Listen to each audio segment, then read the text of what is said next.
Well, this was a darker episode than those before it, but nonetheless, still a very good one. Almost an 8 out of 10, to be honest. It's um, it's the Ducktales, woohoo, episode 14, JawS, or whatever you say that S name. The bus comes back in this episode as Lena returns, but so does Magica, and Magica is a total different character than she was in her debut. Or maybe it's better to say Magica is back to her old self from the old cartoons. Magica in the old cartoons was noted to be very hammy and, well, over the top, while this Magica is still clearly an evil character. She is getting a way more hammy this time, even doing the famous evil laugh, apparently implying that her powers are growing.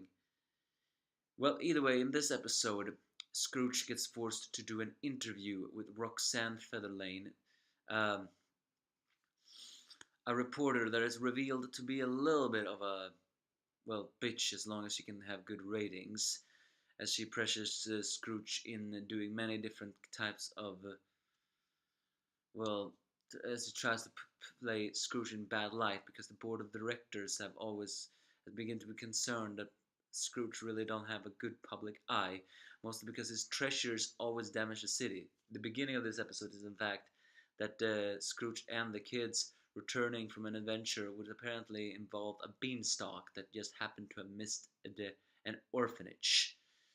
With their money, Lena waited for them and leaves a crystal by the treasure, as when the crystal enters the money bin, it takes the form of a golden, well, coin shark. In this episode, though, that's not the real point of this episode. The real point of the episode is when Lena is gonna have a sleepover with Wendy, as Wendy still considers Lena her best friend. Well, of course she would. However, Magica uses every ounce she can do to always remind Lena what she is meant to do, as well as it's revealed that Magica is quite the abusive parent to Lena, always calling her dumb and even mocking her. And apparently, while it's not exactly clear yet on what Magica has become, at least not to me, it is revealed that apparently the McDuck clan and Magica, the Spell clan, had a century-old blood feud. It was always known that Magica was an arch enemy to Scrooge, but that was mostly because she wanted his number one dime. And actually, this shadow figure of Magica also wants his number one dime. Apparently, because if she has that power, her powers will completely return, and then she can take revenge on Scrooge. But it doesn't exactly answer why the McDuck clan and the Spell clan have a century-old blood feud. Of course, Lena doesn't really care about the blood feud, but this also answers even more on why she's so upset on who raised her. She wants something, but that we don't find out until the end. The boys, meantime, tries to swim in the money bin, completely ignoring Scrooge's advice to Louis by saying that if you jump in the money bin, you'll crack your skull. Because, well, Scrooge can because he's trained. But then they get devoured, but Dewey gets devoured by the money shark, who Magica ironically calls Tiffany. So Launchpad steals Donald's boat while they enter the money bin, although I have a feeling that was completely unnecessary. At least it's pretty good for a laugh and, for the JawS reference in general. Sorry. And in this episode, well, they get more and more swallowed as Magica tells Lena to make the take the number one dime to Tiffany, the money shark. But then she finds out that the number one dime was not even in the bin at the first place. It's on Scrooge, who meanwhile have a very bad time dealing with the interview of Roxanne Featherlane, especially since both she and when Beakley tried to prepare Scrooge for an interview, asked, "Which part of Ireland are you?" Because it's a very common truth that a true Scotsman, because Scrooge is from Scotland, do not like when someone mistake their accents for Ireland. Well, to be frank, a man who's not from Ireland and Scotland will probably not hear the difference. That's why, but I guess that's why it's better to ask, "What accent is that?" instead of, "Is that Scottish or Irish?" Well, either way, they even have Glangold on the screen to give to make, well, Scrooge even worse in public eye. But then Tiffany gets out of the bed and reveals they have the ability to summon legs, so Scrooge goes to confront it. But of course, Tiffany sees the number one dime and swallows it. Webby tried to. Webby, who had in the earlier deals of the episode talked about that Scrooge hates magic because it's a shortcut to hard work. I also think it has something to do with the feud against Magica.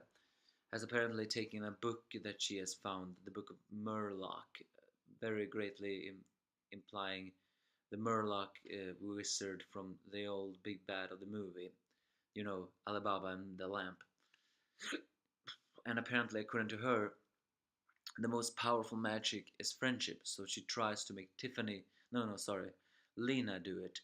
But Lena, still struggling with the fact that she really is growing fond of everyone, but at the same time not, does not believe it. But only when both of them get swallowed does Lena use the incantation of friendship, and when she does use friendship, her aura grows blue, not purple, as when Magica took her over.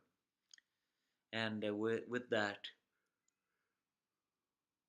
they manage to escape, no, blow up Tiffany, who unfortunately, since Tiffany was made of a lot of money, gets shown all over the thing, making the greedy McDuck people take them, including Scrooge's enemy and the Beagle Boys, and Scrooge can do nothing but say, "Yeah, this is great charity," especially when Roxanne gets in the picture. A pretty funny one in that part. Although this episode reminds me a lot of that dream sequence from the old episode, something about a a powder that could teleport money away that the Beagle Boys used that you know Gyro had invented, especially in the dream sequence with with Scrooge's money was floating away. Either way, people are greedy, but I guess this did show Scrooge's more greedy side, especially since he considered that and that. Even though he does pay for, according to him, he does pay for the damage of the city. It does seem that he doesn't really care about what happens afterwards. So I guess that's a good trait of Scrooge to have left. And the episode ends with the confirmation that Lena is forced to do Magica's biting, not because of a century-old blood food, but because apparently Magica is connected to her. She is in Lena's shadow, meaning that she cannot escape from her. Magica can control Lena, and even as Lena wants to abandon the so-called century-old blood feud, she can't, not until she has fulfilled Magica's objections. And if she does that, then she will be granted the one thing Lena wants most, her freedom, meaning that she will no longer be part of the blood feud. But in order to do that, she has to betray her friends and everything and everyone she has grown to actually care about as much as she tries to deny it. This is basically this episode. A little bit more of the dark side, but we got back to the storyline for this one, not just one episode with comedy and all that stuff. Despite being a little bit more a darker episode, it did have many good jokes, especially when Dewey singing a national anthem. Uh, Launchpad being Launchpad, Donald sleeping despite all the noise, and of course, Magica, despite being still evil, is now back to her uh, mad self. Well, I had a very strange feeling that being voiced by Catherine Tate will then she of course would be very hammy, especially when she laughs. It's very good. So, Magica was always meant to be an over-the-top character, but she's still dark. Don't get me wrong, she is still dark.